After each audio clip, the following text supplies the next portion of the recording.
Hey, this is part 2 video about the iOS 15 update and its effect on email marketing. If you're just trying to figure out how exactly things are changing and how it all works, go check out that first video. In this one, we'll cover some action steps that you could take to respond to Apple's mail privacy protection.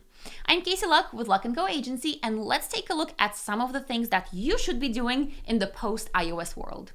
Quick note, there's a PDF with even more tips and additional details in the video description, so make sure you download that for expanded written instructions.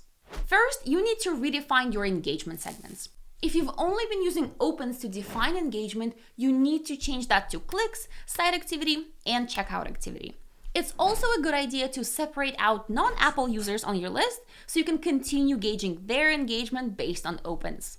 The most important KPI for us as an email team is email revenue. Do you know what percentage of your e-com revenue is coming from email? Each email tool uses their own attribution model to tell you this number, but the most popular one has been open-based attribution. Now, most email platforms will likely switch to click-based attribution, which of course will change your numbers quite a bit, so just be aware of this as you review your reports and look at channel attribution. I have a whole separate video about cleaning your list with detailed instructions. It should pop somewhere in the corner right now, so go watch it and definitely clean your list ASAP if you haven't already. If you watched the part 1 video, you might remember how I said that in the short term, these mail privacy changes might lead to less personalization.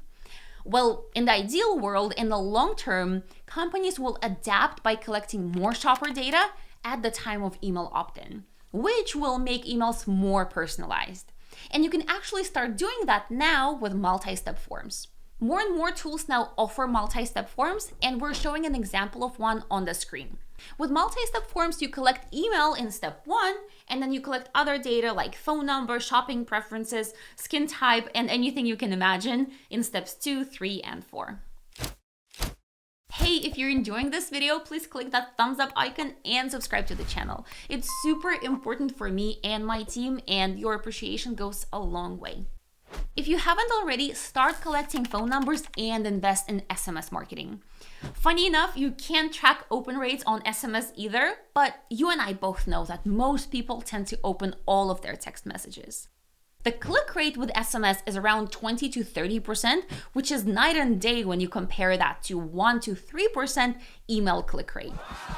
We manage SMS for our clients, and I can tell you that it's definitely a great way to diversify your channels, especially in the face of the iOS update.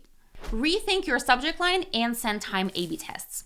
If you're watching this in the fall of 2021, you still have time to test these things before the iOS update is rolled out to the majority of people. But keep in mind that since open rate is the winning criteria for these types of split tests, they won't be reliable in the future. If you have time, figure out the best send time for your audience and what type of subject lines your audience responds to best. If you have email automations that are based on opens, make sure that you review those and make necessary changes. If you have conditional logic that's based on whether someone opened the previous email, then you also need to check that and update that as well.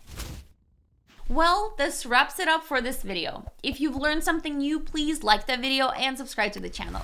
Lastly, let me know in the comments, how have you been preparing for these changes? How do you think they're going to change the world of email marketing? My name is Casey Luck with Luck & Co Agency. Thank you so much for watching this video, and I will see you in the next one.